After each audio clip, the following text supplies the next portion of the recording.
네, 우리 한국에 산불이 나서 그 참 많은 안타까움을 겪고 참 어떡하나 염려를 했는데 많은 불을 끄는 우리 직원들이나 대원들 또 뭐 헬리콥터 동원되고 또 미군 헬리콥터까지 동원되고 이러는 가운데 불이 잡혔는데 그 불 잡힌 계기가 하늘에서 비가 내림으로 이렇게 큰 기세가 꺾이고 마무리된 걸 보면서 그래, 우리 인간의 노력과 과학과 문명도 필요하지만 참 자연의 이 힘 앞에 아무 소용없는 그런 참 우리 연약함이구나. 비가 내리니까 모든 게 해결된 것처럼 오늘 예배하는 가운데 은혜의 비가 저와 이런 심령에 참 온전히 임하게 되므로 우리로 말미암아 답을 얻게 되면 또 다른 사람에게 은혜의 이 생명의 물이 흘러가는 그런 축복의 예배가 될 수 있기를 주의 이름으로 축원합니다. 우리 구원받고 은혜의 비밀을 알아가면 우리 마음에 생겨나는 게 있습니다. 어떤 것들이 주어지냐면 성령으로 거듭났기 때문에 염려가 아니라 감사가 우리 마음에 생겨납니다. 옛날에는 뭐가 이유가 있어서 감사한데 구원받은 자체가 우리가 감사하게 되는 이유가 되는 거지요. 그래서 우리 빌립보 4장 6절에 뭐라고요? 아무것도 염려하지 말고 모든 일에 감사함으로 하나님께 아뢰라. 그래서 염려거리는 기도 제목이고 기도 제목은 뭐로 끝나요? 감사로 끝나는 그런 마음을 주시고 더 나아가서 매사에 부정적이고 달 비판적이고 늘 다른 생각을 갖고 있던 나이였는데 놀랍게도 보는 관점이 참 긍정의 관점이 되고 그 마음에 소망이 넘치는 이런 마음이 복음 깨닫는 만큼 우리에게 주어지는 그래서 어떤 걱정하냐니까 이런 걱정을 합니다. 내가 이렇게 염려 안 하고 내가 이렇게 걱정 안 하고 살아도 되나? 걱정을 해야 되는데 걱정이 안 되는 내가 이래 살아도 되는가? 내가 너무 삶에 무책임한 거 아닌가? 어제 안 그래도 우리 박상현 장로님 가정에 3교구 구역예배를 드리면서 예배를 드리고 포럼을 하는 중에 우리 박 장로님 오늘 예배에 참석했는데 그래요. 우리 아이가 3명인데 우리가 아이를 방목하는 거 아닌가? 방임하는 거 아닌가? 뭐 이런 이제 참 기도하면서 그러면 그리고 우리 아버님이 옆에 계시잖아요. 박 집사님이 아니다. 나도 너희들을 키울 때 여러 가지 부족이 많았지만 너희가 믿음 안에 잘 서 있는 거 보면 너 아이들 방목하는 게 아니라 믿음 안에 있다면 하나님이 책임지실 거다. 이런 이제 대를 물리는 그 포럼을 하면서 참 감사하는 시간이 되었는데요. 내가 걱정 안 해도 돼? 걱정해야 되는데 그런데 복음을 누리게 되면 걱정이 아니라 그 마음에 긍정의 관점이 생기는 그래 하나님이 좋은 계획이 있을 거야. 그래서 여러분 그런 이야기를 아시죠? 이 전쟁터에 나갔던 군인들이 길을 잃어버리고 몇 사람이 온 산으로 골짜기로 다니면서 막 헤매는데 인가가 없어요. 인가가 나와야 먹을 거리도 있고 쉴 거 아닙니까?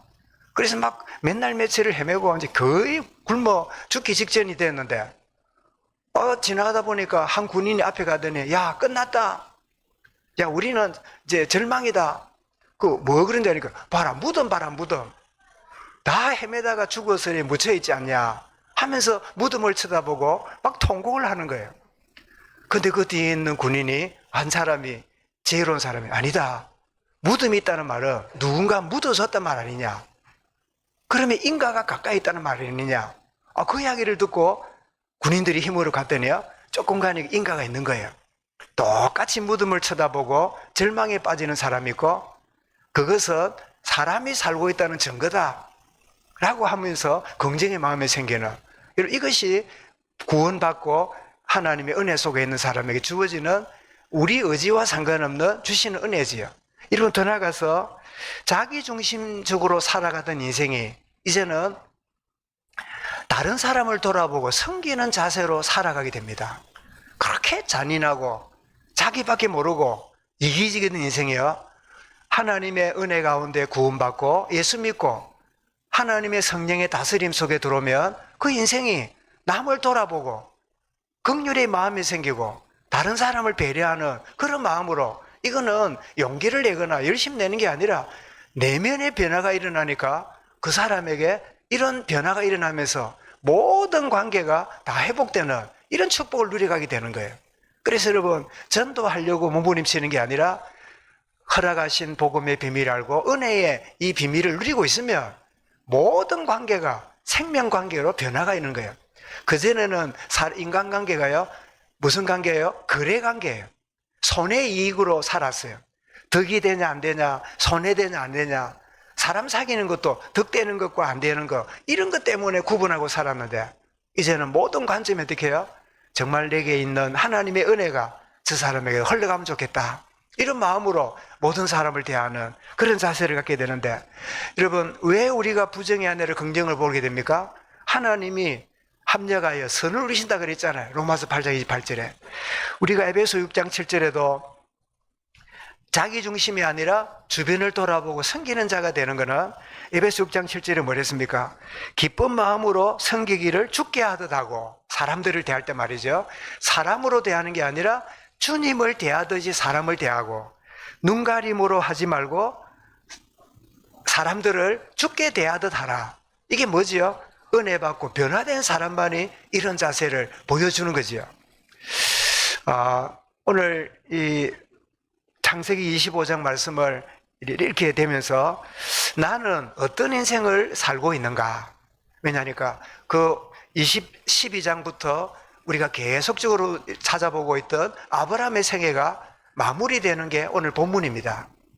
그렇다면 나는 어떤 인생을 살아오고 있고 살아가게 될 건가? 그런 말씀의 제목을 잡았는데요. 자, 아브라함의 죽음과 그 후의 일을 알려주고 있는데, 아브라함이 더 많은 자식을 낳았다는 사실을 기록을 하고 있습니다. 그리고 아브라함이 175세에 죽었으니까 한번 물어보겠습니다. 그 아들 이삭은 나이가 몇 살이 됐을까요? 75세겠지요. 자, 이삭이 태어난 지 75세 될 때 아브라함이 175세가 되면서 생을 마칩니다. 그러면 이삭이 몇 살 때 결혼했댔죠? 리브가만 40세 했다 그랬죠. 그러면 40세 결혼을 했는데 아이를 20년 뒤에 낳았어요. 60세에 낳았습니다.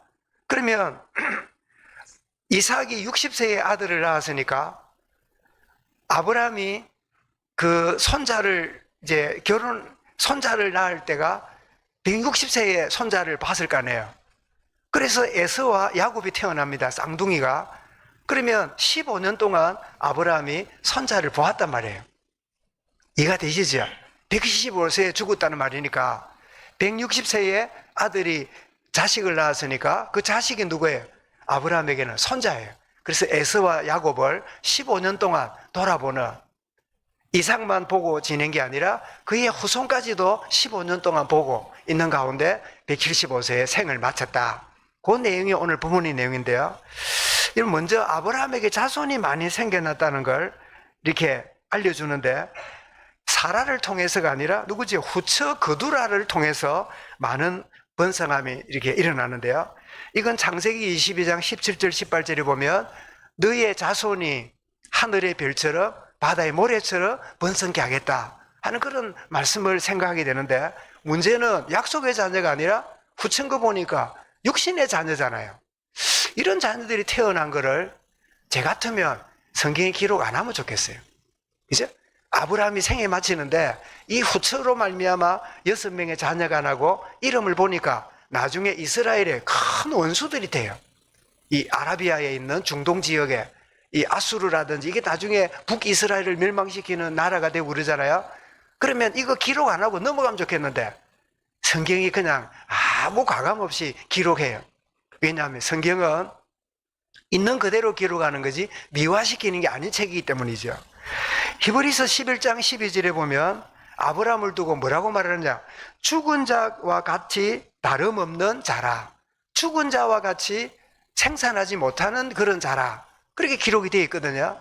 그런데 아마 우리가 돌이켜보면 이삭이 출생할 그 전후에 하나님께서 아브라함의 기력을 회복하신 결과가 이런 후손들이 태어나는 일이 되지 않겠는가. 그래서 우리가 그것이 기록되어 있기 때문에, 하나님의 말씀이 있기 때문에 정리할 거는, 우리가 성경을 대하거나 일상을 대할 때 이해 안 되는 일이 많아요. 해석이 안 되는 일이 많아요. 지금 또 여러분 마음속에 왜 그럴까? 하나님이 하신다고 이래 말하지만 마음속에 왜 그런 일이 있어야만 될까? 왜 꼭 그래야만 됐는가? 이런 생각을 여전히 가진 분들이 저와 이렇게 많을 거예요. 꼭 그래 안 하셔도 될 건데 꼭 그렇게만 해야 되었었던가 하는 그런 의문들이 있지요. 그런데 여러분, 꼭 이렇게 아브라함을 통해서 많은 후손들이 태어나고 이런 것들이 있는 것을 기록을 보면서 모든 일들은 분명한 이유와 목적이 있는 하나님의 창조 역사입니다. 왜냐하니까 마가복음 10장 6절을 읽다가 뭐라고 말씀하냐니까 창조 때로부터 하나님께서 사람을 남자와 여자로 지으셨고, 그러면 아브라함이 낳은 후처에게 태어난 이 자손들도 누가 보내신 거죠? 하나님의 창조로 보내셨잖아요.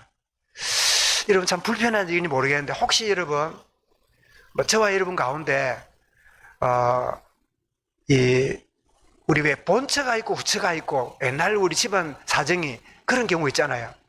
혹시 여러분 중에 불편합니다만은 이 새로운 어머니 밑에 태어난 새로운 그러니까 본 어머니가 아닌 다른 어머니에게 태어난 분들이 혹시 우리 성도들 가운데 있을지 몰라요.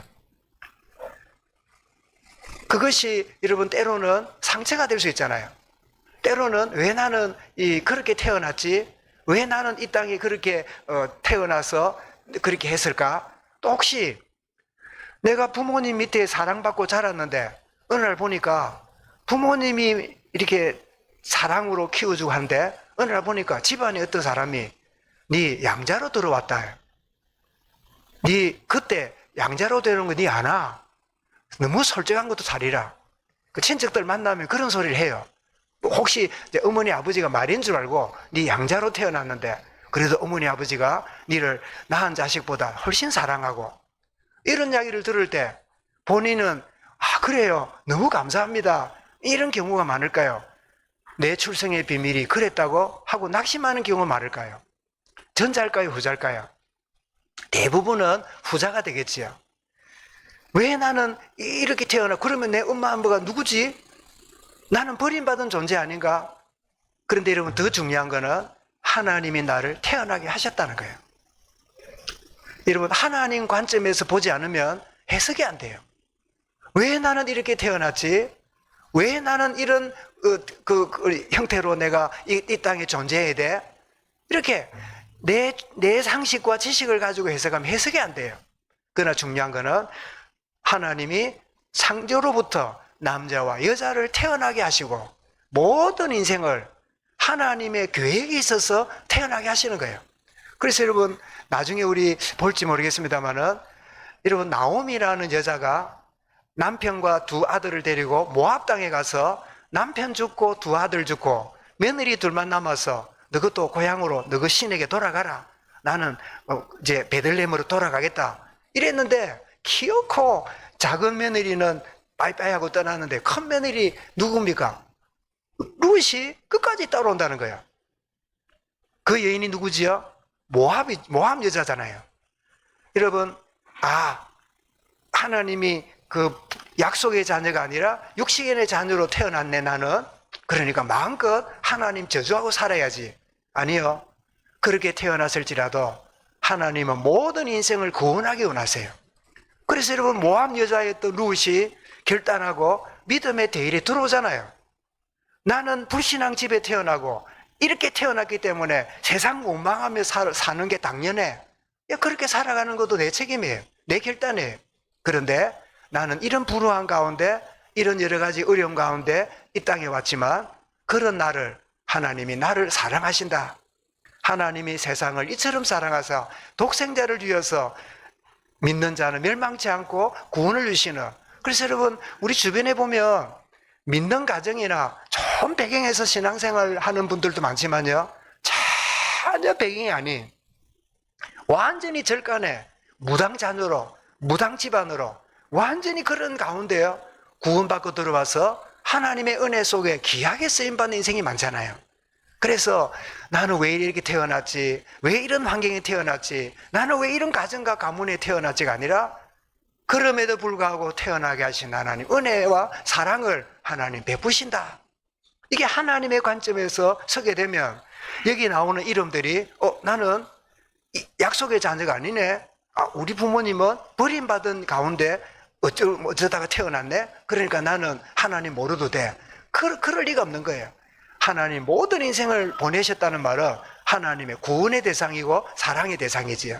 그래서 아브라함의 자손들이 태어난 이것이 아브라함의 실수거나 다른 것이 아니라 하나님의 큰 계획 속에서 주어진 것이다. 이렇게 우리가 이해해야 됨이 오늘 말씀이 주는 교훈이지요. 자, 그런데 아브라함이 이제 생을 마칠 때쯤 되었을 때 지혜롭게 처신을 합니다. 자, 이삭에게 자기 모든 소유를 주었고요. 태어난 서자들에게는 재산을 줍니다. 아니, 이삭에게는 소유를 주었고 서자들에게는 재산을 주었다 할 때 비슷해 보이지만 이게 조금 달라요. 이 서자들에게 물질을 주었단 말이고 이삭에게 모든 소유를 주었단 말은 굉장히 중요한 언약의 전달까지 전달하고 있다, 그런 뜻이죠.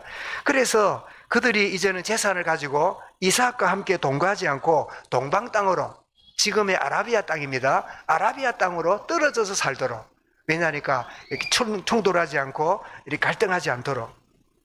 그래 놓고는 아브라함이 기운이 다하여 생을 마쳤다 이렇게 있는데, 다른 본문에는 이렇게 되어 있습니다. 기운이 다하여 만족하게 살다가. 여러분, 그런 경험 있습니까? 너무 재밌으면, 너무 신나면, 여러분 슬퍼도 눈물이 나지만 너무 신나고 웃고 나면 뭐가 나요? 막 눈물이 나요. 그지? 그걸 보고 슬퍼서 우는 눈물하고 다르지요. 아브라함이 기진이 다하여, 기운이 다하여, 이 말은 다른 말로 말하면 만족이 끝없이 살다가, 만족한 가운데 살다가. 사랑 여러분, 주님과 함께하는 인생은요, 만족한 인생이 되는 거예요. 어떤 어려움과 환경이 있더라도 세상이 줄 수 없는 참된 만족이 우리 마음에 넘치는 거예요. 우리 지난주에 빈자노님 우리 가정이 참 이 식당업을 시작하고 이제 그렇게 출발을 했는데, 우리 간증을 간간히 들어보면 그러잖아요. 목사님, 1, 2년 동안 전혀 수입도 경제도 회사 문을 닫아야 될 만큼 어려운데 이상한 일은 염려가 안 되고 이렇게 걱정 안 하고 감사가 있는 게 아무리 생각해도 이상하대요. 생각해보면 뭐 그냥 두문불출하고 연락도 안 받고 오도 안 하고 가도 안 하고 대부분 막 자존심 상해가지고 그럴 수 있잖아요. 그런데 주시는 그 마음이 뭘까요? 그게 여러분 하나님 주시는 은혜의 에서 나오는 그런 이제 증거들이잖아요. 아브라함이 어떻게 해요? 기력이 다한 정도가 아니라 만족해서 기쁨의 눈물이 날 만큼 그런 삶을 살다가, 그런 뜻이지요. 그래서 결국은 아브라함이 175세에 생을 마칩니다. 그런데 이런 죽음은 세상 모든 사람들이 가는 길인데요, 똑같이 가는 길이지만 결과는 다릅니다. 누가복음 16장에서 똑같은 인생인데 결과가 얼마나 다른가를 잘 설명합니다. 아시지요? 한 부자가 나옵니다. 얼마나 이 사람이 여유가 있던지 밤마다 호리호식하고 파티와 아주 즐기는 인생을 살았고요.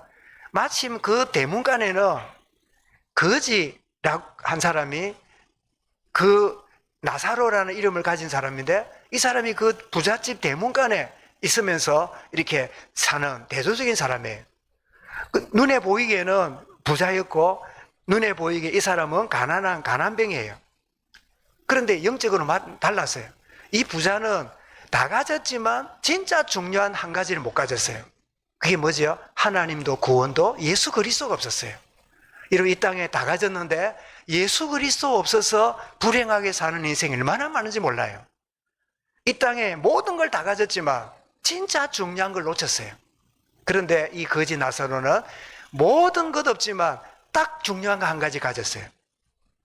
구원의 은혜와 하나님을 아버지로 믿는 이 믿음의 비밀을 가졌어요. 그래서 그날 하루에 부자도 죽고 이 가난한 사람 죽습니다. 죽고 나서 어떤 일이 벌어집니까? 부자가 천국에 어딨냐? 그렇게 괜히 만든 이야기지. 그 만든 종교는 아편이랬잖아. 죽으면 그뿐이지. 살아서 잘 먹고 잘 살아야지. 떵떵거리 사는 눈도 보니 그대요. 얼마나 뜨거운지요. 지옥불에 떨어진 거야. 죽지도 못해요. 얼마나 힘들고 그렇게 막 음료수를 마시던 그가 물 한 방울이 없어요. 그렇게 괴로워하고 있는데 문득 쳐다보니까 저 하늘에 보니까 누가 보여요? 자기 문간 앞에 있던 거지 나사로가 거기 떠 있는 거예요. 불에 있는 게 아니라 누구 품에 있다고요? 아브라함의 품에. 여러분, 성경은 천국을 아브라함 품이라고 표현합니다. 우리가 살펴왔던 아브라함이 175세에 어디에요? 영원한 천국에 갔고, 믿음의 후손들이 가는 그 천국을 보고 우리가 뭐라고 표현한다고요? 아브라함의 품이라고 말합니다. 아브라함이 먼저 갔던 그 나라. 그래서 부자가 뭐라 그럽니까? 아브라함이요, 그 가난한 그 나사로에게 물 한 방울만 나한테 좀 적셔주면 좋겠다고. 물 한 방울만 내게는 좀 좋겠다고. 이 땅에서 온만 거 다 마시고 살았는데 죽고 나니까 물 한 방울이 아쉬워요. 그때 뭐라고 말합니까? 아브라함이 말하지요. 아니다. 여기서는 거기와 여기가 큰 구렁이 있어서 올 수도 없고 갈 수도 없다. 그러니까 포기하고는 뭐라 그럽니까? 그러면 내 남은 동생들도 똑같이 나처럼 호리호식하고 다 가졌는데 진짜 중요한 거 못 가지고 지옥 올 건데 저 동생들한테 제발 나사로를 살려가지고 제발 나사로가 살려가지고 너그 형님 지옥 갔으니까 너그 예수 믿어야 된다. 천국 없는 게 아니라 천국과 지옥이 있다. 그 전달하면 동생들이 정신 차리고 믿고 지옥 안 오고 구원받지 않겠습니까? 그랬더니 아브라함이 뭐라고요? 아니다.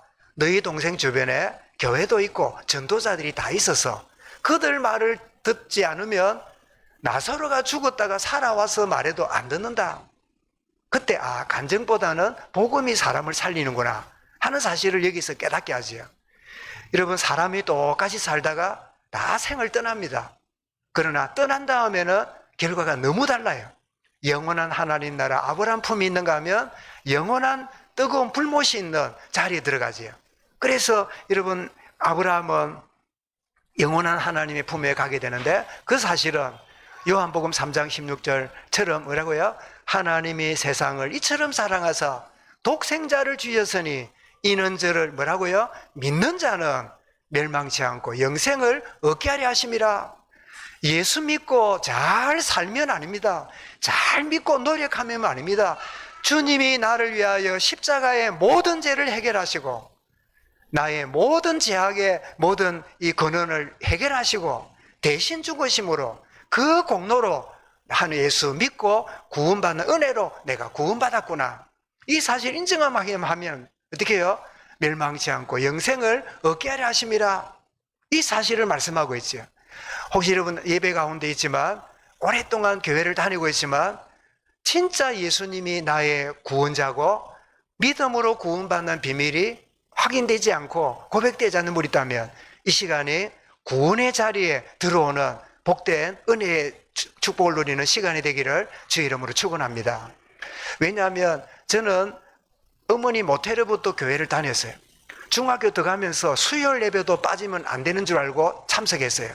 그런데 제가 고등학교 2학년 여름방학 때 돼서 여름 3,000명 모이는 부산에 있는 사상교회에서 3,000명 모이는 학생 SFC라고 중고등부 수련회 그 자리에 억지로 참석했다가 그때 제가 부활의 주님이 내게 임하시는 그때 거듭나고 예수 믿고 구원의 축복을 누리게 됐어요. 고등학교 2학년 같은 몇 살입니까? 응? 우리 고2 없나요? 응? 18입니까? 18, 그죠? 그렇죠? 그러니까 17년 동안 그냥 교회만 다닌 거예요. 찬양대도 했어요. 찬양대 하는데 지휘자가 뭐라 하니까 나 그냥 은혜대대. 나는 나보고 베이사래. 남자들은 테너나 베이사거든. 처음에 뭣도 모르고 나 소프라노 할게요. 야, 소프라노는 여자들이 하는 거다. 왜 소프라노 하려까요? 노래 못 부를 때는 소프라노밖에 몰라. 내가 악보를 못 보니까. 그런데 굉장히 감동이 뭐냐? 찬양대는 서 있기만 해도 된대요. 구색 맞추라고. 구색 맞추는 대운도 있구나. 혹시 노래 못하는 분 있거든. 앉으면 구색이라도 맞습니다. 비에 있는 것보다 구색 맞춰가 입만 이렇게 불러도 돼요. 그러면 하나님 받겠나 싶어요. 그런 중심을 하나님 받아서 노래도 못하는 게 내가 하나님 찬양한다고 구색 맞추는 데라도 있으면 하나님 은혜 주세요. 그래서 제가 음치를 면했다 아닙니까? 제가 음치 돼갖고 목사 됐으면 찬양 예배 인도할 때 얼마나 교인들 시험 들겠습니까? 3도 나차가 부르고 2박자를 3박자로 부르고 계속 그러면 얼마나 황당하겠어요. 그지? 이러면 하나님의 주시는 은혜가 얼마나 커요. 아, 내가 17년, 18년을 교회를 다녔는데 한 번도 목사님 이 메시지 할 때 여러분 구원받았습니까? 여러분 거듭났습니까? 하나님을 만났습니까? 오늘 이 시간에 주님을 영접하는 고백하기 원합니다. 이런 어떤 현장을 잘 모르셨던 것 같아요. 날 신학교에서 신학 배워서 교인들 다 믿는다고 인정하고 믿음 좋은 사람으로 인정하고 끌어가려고만 했지. 아직도 불신자가 앉아있고 아직도 직분을 가졌지만 전혀 주님과의 영적인 인격적인 만남이 없는 그런 이들이 있다는 사실을 잘 파악을 못했던 것 같아요. 저도 참 목사가 되기 전까지는 그 사실을 잘 모르고 교회만 오면 잘 믿는 사람이라고 생각하고 열심히 메시지를 하고 그랬던 것 같아요. 근데 현장을 알고 나의 지난 날을 볼 때, 아, 그래. 나도 17년, 18년을 예수 안 믿고 교회 다녔잖아. 그런 것처럼 오늘도 그런 사람이 분명히 있을 거야. 그런 일을 하면서 제가 메시지를 하고 있는데요. 어쨌든 여러분 똑같은 인생을 살지만 인생 산 결과는 전혀 다른 또 다른 세계가 있음을 우리가 알게 되죠. 자, 아브라함이 죽었다는 말은 죽음이 아닙니다. 아브라함은 영원한 세계에 들어갔어요. 영원한 세계에 주님의 품에 안겼어요. 175년의 이 땅의 생애는 고난의 생애였다면 이제는 영원한 안식의 세계로 아브라함이 들어갔다. 그래서 우리 성도의 죽음을 우리 감정이기 때문에 힘들어하지만 영적으로는 기쁨의 나라예요. 영원한 하나님 품에 안기는 축복의 순간이잖아요. 그래서 우리가 보통 어떻게 합니까? 천국 환송 예배, 천국 갔으니까 환송한다, 그렇게 예배를 붙이기도 하잖아요. 자, 아브라함이 자기 열조계로 돌아가며, 자, 믿음의 선조들이 있는 자리로 돌아갔다, 그 말이죠. 자, 그의 아들들이 이삭과 이스마엘의 장례를 치릅니다. 근데 이름 순서가 누가 먼저입니까? 같은 이신데 이삭이 있고 이스마엘이 있죠. 누가 먼저 났습니까? 이스마엘이 먼저 태어났잖아요. 13살이 많잖아요. 그런데 이삭이 먼저 나오죠. 이 말은 성경은 중요한 이름을 먼저 냅니다. 그래서 이삭과 이스마엘이 장례를 치르는데 그 장례 치르는 장면을 누가 그림을 그렸어요. 한번 보여드릴게요. 예, 저 자세히 보면 이삭과 이스마엘이 이 앞뒤로 이렇게 아버지를 모시고 저 안쪽에 지금 안쪽에 이미 막벨라 굴에 안치되어 있는 보이지요? 저게 누굴까요? 그 어머니 사라겠지요. 우리처럼 매장하는 게 아니라 굴을 뚫어가지고 거기다가 이게 방부제를 처리해가지고 넣고는 돌문을 맞는데 그게 중동 지역의 이 매장 방법입니다. 그러니까 돌문을 열면 그 안에 먼저 두었던 시신이 보이겠지요. 그죠? 예수님도 굴을 판 거기에 아리마대 사람 요셉의 굴에 돌문을 안치하고 돌문을 닫았는데 부활절에 가보니까 그 싸놓은 수의만 있고 시신은 없고 그런 걸 이렇게 묻어놓은 게 아니라 넣었다는 걸 알게 되지요. 이렇게 그 장면이, 그 뒤에는 이제 아마 숫자를 헤아려 보니까 6명의 사람이 있는 거 보니까 6명의 서자인 것 같아요. 아마 어쨌든 아버지니까 이렇게 와서 슬퍼하는 그거를 그림을 그리는 모습인데요. 자, 그런데 그의 안에 묻혔던 막벨라 굴에 이 아브라함이 묻히게 되는데, 그런데 막벨라 굴에 묻혔다는 이 히브리를 보면요, 사라 옆에 누웠다, 이런 표현이에요.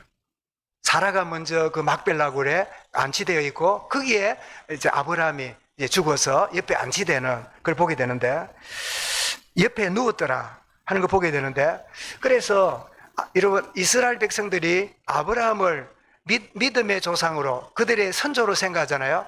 그래 지금도 그 막벨라 굴을 이렇게 기념으로 지어놓고 있는 이스라엘에 큰 건물을 지어서 이게 막벨라 굴을 확장해 있는 큰 이렇게 성인 것 보이지만 저게 사실은 무덤입니다. 저 밑에다가 아브라함, 이삭, 그리고 이제 사라, 많은 믿음의 선조들이 묻혀 있는 그 묘지를 크게 해서 이렇게 건물을 지었는데, 여러분 필리핀 가셔서 필리핀 공동묘지를 가보면 그 공동묘지에 사람들이 사는 걸 보셨을 겁니다.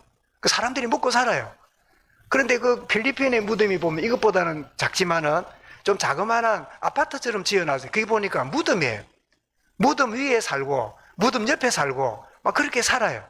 그래서 처음에 사람들이 사는 마을인가 했는데 공동묘지인데, 세레모니 공동묘지인데 그게 그냥 지내는, 그래서 이 필리핀도 더운 나라 그런지 어쨌든 매장하지 않고 저렇게 굴에다가 넣어두는, 그게 오늘 기념으로 이스라엘에 가면 저런 큰 막벨라굴을 가이드에 우리가 여행을 가면요, 여기가 아브라함의 이 사라가 묻혀있는 막벨라굴 기념 건물입니다. 알려주게 돼요. 이제 우리 이스라엘을 잠깐 갔다 온 겁니다. 이제 오늘 이렇게 지내는데, 그럼 끝난 다음에 이제는 일상으로 돌아왔는데 하나님이 아브라함 후에 아들 이삭에게 복을 주셨더라, 이렇게 말씀함으로 아브라함의 생애가 끝나고 그의 아들 생애가 이렇게 시작되는데, 시작이 뭐예요?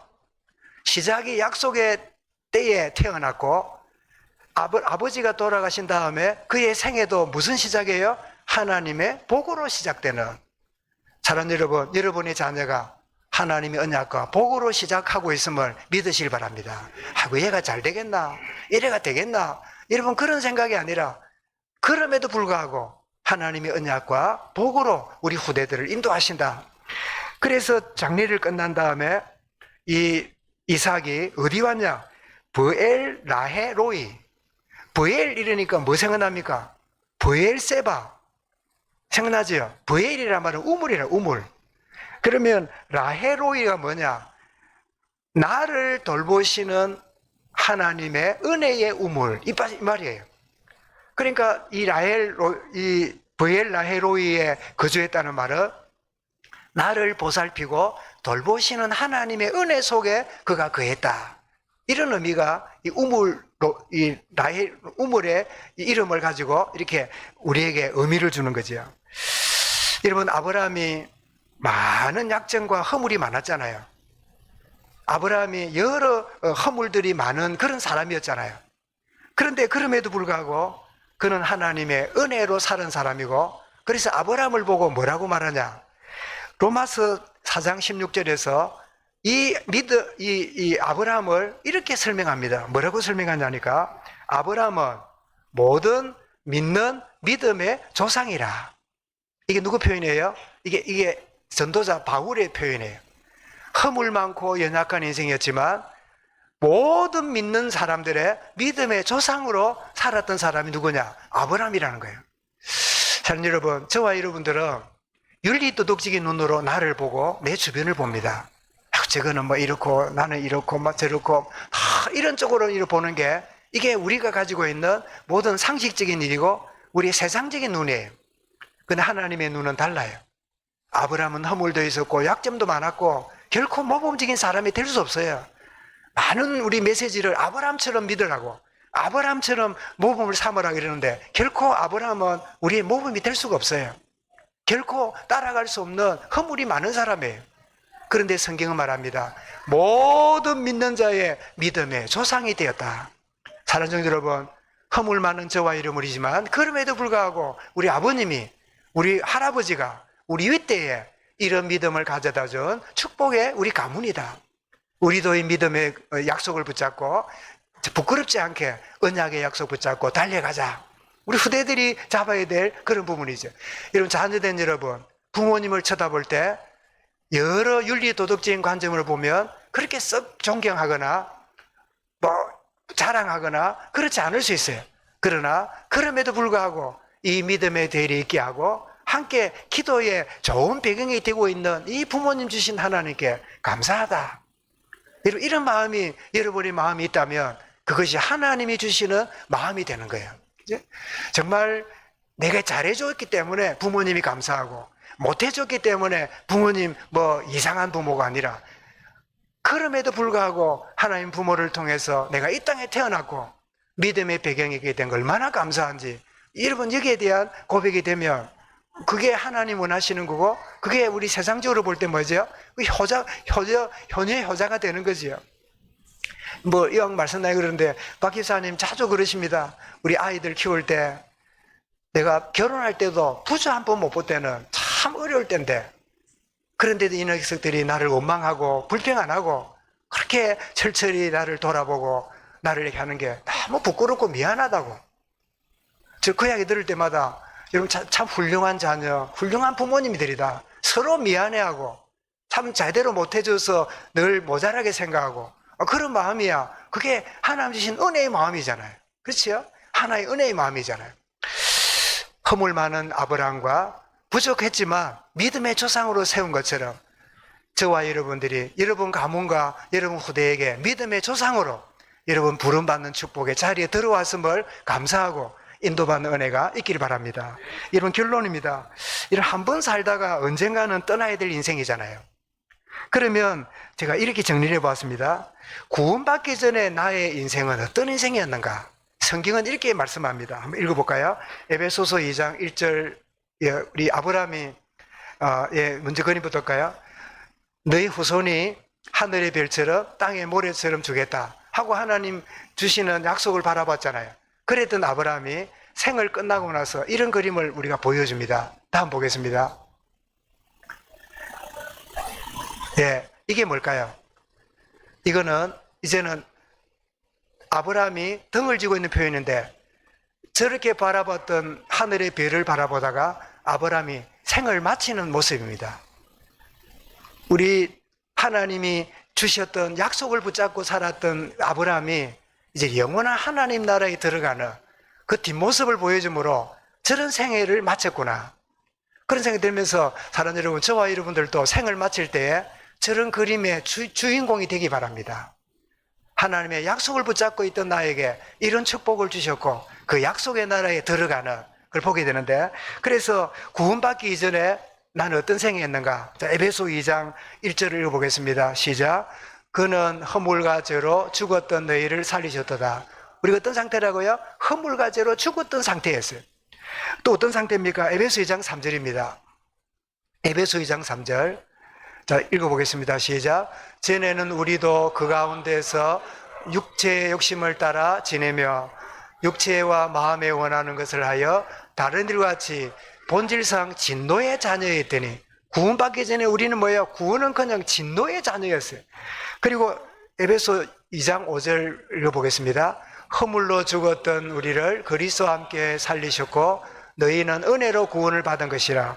그래서 내가 떠라고요, 허물과 죄로 진노의 자녀였는데, 그랬던 내가 지금 뭐지요? 하나님의 크신 은혜와 사랑과 은혜로 말미암아 구원받아서 나는 하나님의 자녀가 되었어요.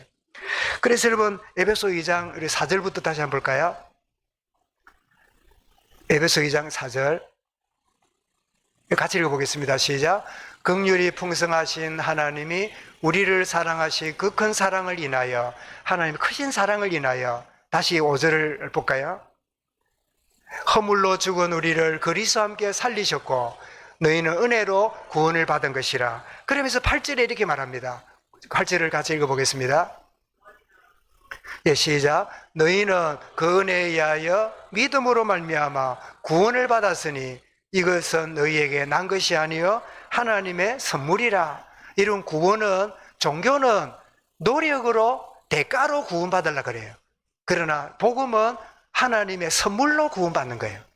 여러분, 자녀에게 주는 것은 은혜지 대가로 주는 게 아닙니다. 온유야 이래봐라, 너 한 달 열심히 했으니까 돈 많은 용돈 줄게, 일 안 합니다. 은혜로 주는 거예요. 하나님이 우리에게 대가로 주는 게 아니라 은혜로 주는 거예요. 그 은혜가 뭐예요? 믿음으로 말미암아 자기 아들 예수 그리스도 나의 구원의 자로 믿음으로 받아들이면 그 믿음으로 말미암아 하나님의 구원을 선물로 받는 거예요. 구원의 은혜를 선물로 주셨다. 그래서 이제는 남은 인생은 어떻게 살까요? 무엇을 위해 어떻게 살아갈 것인가?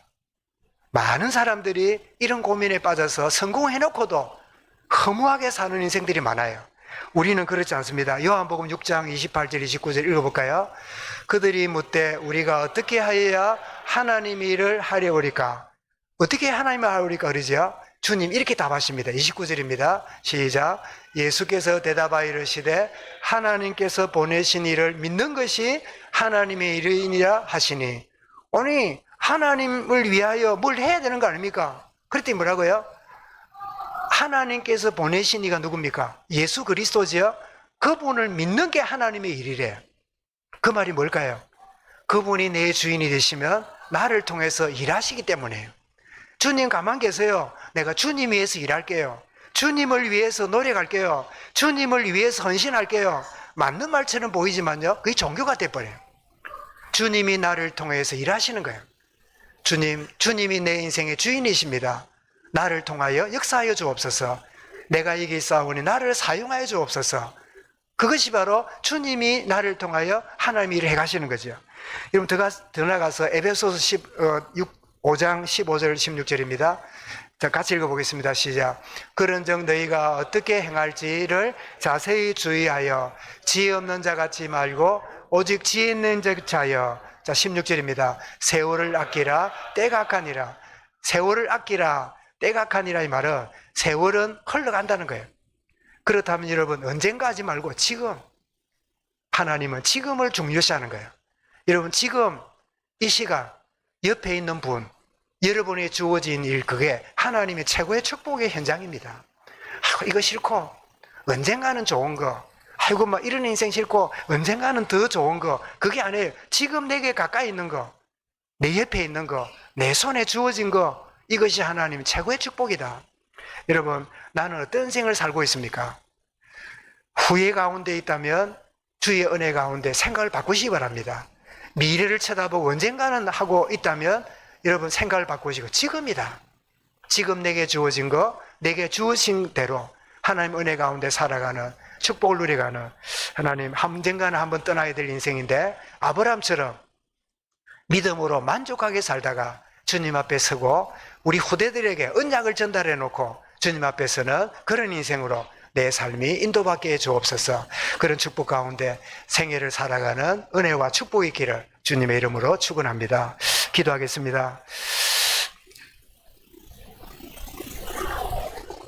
이 시간 말씀 드린 가운데 고백한 것처럼 이 시간 짧게 저를 따라서 한번 기도하겠습니다. 저를 따라 기도하겠습니다. 하나님 아버지, 이 시간 나를 불러주신 거 감사합니다. 내 마음을 엽니다. 예수 그리스도를 나의 구원자로, 나의 주인으로 모셔드립니다. 하나님의 주시는 구원을 선물로 받기 원합니다. 구원받은 인생으로 살게 해 주옵소서. 주의 영광을 위한 인생 되게 하옵소서. 영원히 나의 인도자가 되어 주옵소서.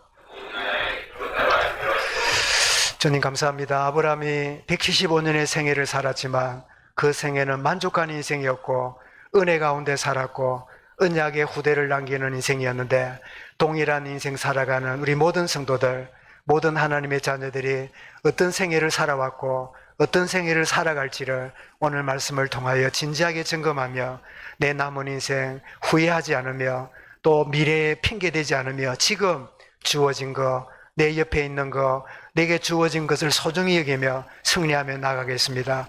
이런 하나님의 자녀로 주님과 동행하는 매 순간이 되어짐을 체험해가는 참 하나님의 복음의 사람으로 인도받게 하여 주옵소서. 어떤 상황과 어려움과 문제 있을지라도 이것까지도 하나님이 허락하신 선물인 줄 압니다. 주여 역사하소서. 은혜로 새롭게 하시며 인생의 전환점을 체험하는 우리 모든 성도들 되어지게 하여 주옵소서. 예수 그리스도 이름으로 기도드리옵나이다. 아멘.